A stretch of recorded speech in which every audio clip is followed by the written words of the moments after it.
The weather was so cold today, so I thought of having 2 p.m.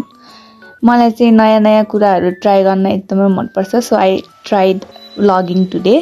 अनि मैले चाहिँ पहिला ससेजलाई काटेँ अनि काट्दै थिएँ, and then I remembered dancing. Am I the only one who dances when cooking?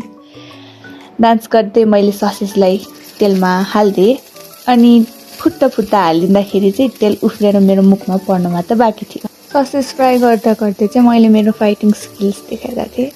Basically म मेरो भाइलाई यसरी नै हान्छु मलाई इरिटेट गर्दाखेरि।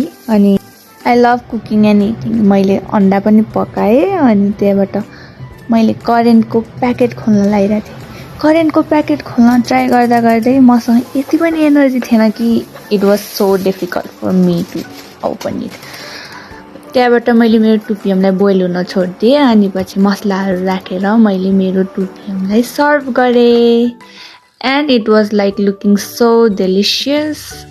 ससेज मासु र अन्डासँग त्यसलाई सर्भ गरेर तारक मेहता हेर्दै एन्जोय गरेँ and it was perfect for like cold weather.